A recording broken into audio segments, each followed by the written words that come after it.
Shalom, and welcome back to Bnei Noach Academy, Thoughts on Life. Please remember to hit the like button, to subscribe, and most importantly, to share this insight and inspiration with friends and family. So on a very recent class titled, Is Veganism Okay in God's Eyes? We got some very good feedback, and here is a very intriguing question. I will summarize the question. He asks, he says, thank you for your insight, for your explanation. And he says, follow-up question. In the beginning, when God created the world, he says, behold, I give you every plant yielding seed that is on the face of the earth, and every tree with its fruit in it for you for food. So he asks, does this mean that God intended us all to be vegetarians, not to consume meat? Well, let's really examine what was before and what was after. And when I say before and after, we jump to Genesis chapter 9, verses 3 and 4. There actually is where we get the seventh commandment, the seventh Noahide commandment. Remember the seven Noahide commandments? Well, this is the seventh one. All six were already in place prior to the flood. This one, however, as God was now making it permissible to consume the flesh of other living creatures, such as animals and so on. Therefore, God says, he gives him the prohibition in verse 4, Ach basar benafsho damo lo tochelo, that blood and its living flesh you should not eat, meaning you should not allow to eat the limb of a living animal. You first have to humanely put the animal to death, and only then are you allowed to consume its flesh. But here is where God allowed humans to consume flesh, and as I'll soon explain, perhaps not only allowed, but encouraged us to consume their flesh. So let's go back to the beginning. In the beginning, and that is in the very first chapters of the book of Genesis, as correctly quoted by the inquirer here, yes, man was not allowed to consume any flesh. Man was not allowed to consume the meat of another living creature, only from the vegetation, only from the fruits, from the trees, from the plants, from the grasses, and so on. What changed? What happened? Why suddenly is God, so to speak, changing his mind? Why is it okay now, going forward? And as I pointed out, it's not only okay, but in fact, it seems to be encouraged by God. Well, the answer lies in chapter 6, verse 12.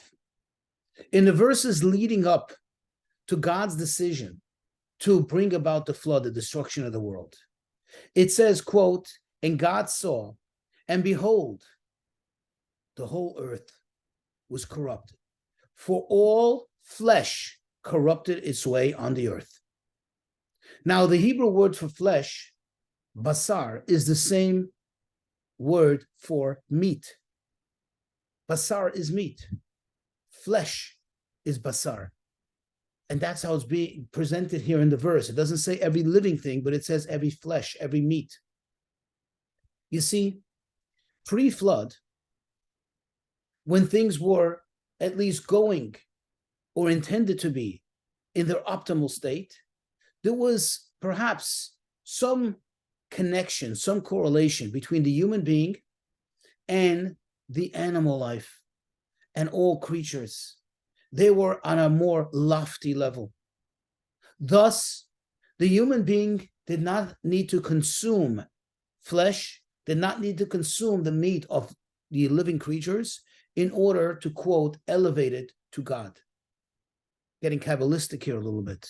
You see, the purpose of man being here in the world is to elevate the world to a higher point. Everything we come in contact with, everything we use, all that we utilize for our comfort and for our survival, thus for our ability to serve God, helps elevate everything to God. Just as an example, you eat an item of food. That food gives you now energy. With that energy, you're able to serve God. You're able to be a good person. Well, that plant that growth, and the earth from which it grew, the inanimate, now gets elevated through you to God. So pre-flood, the animals were quote unquote able to elevate themselves just by serving their purpose in a kosher, in a fit and correct and proper manner as intended by God. But once they corrupted themselves, and in fact, not only they corrupted themselves, but also the human being was corrupted, everybody descended to a lower level. Now everything needs to be elevated higher. And now the human being needs to consume flesh. Notice that I say needs to, not only could, but needs to consume the flesh of the animals, of the creatures, in order to also elevate the creatures, because it cannot elevate itself. Thus, if you think of it from this perspective, when we're eating meat, we're not just eating another living thing, we're doing it a favor. Because if something is here on this earth and doesn't fulfill its purpose, that is the worst thing that can happen to it. Everything is here for a purpose. Everything here is to serve an objective. If it gets to do so, then it is fulfilled, then it is complete. If it doesn't, then it had just lived, meaning existed, in a wasted and non-essential existence. And that obviously has no good benefit for anything, because everything needs to be purposeful. So in short, before the flood, the animals didn't need to be consumed. After the flood, now animals need to be consumed, and it's in their best interest when a human being eats it and utilizes that energy for positive and for good, for the service of God.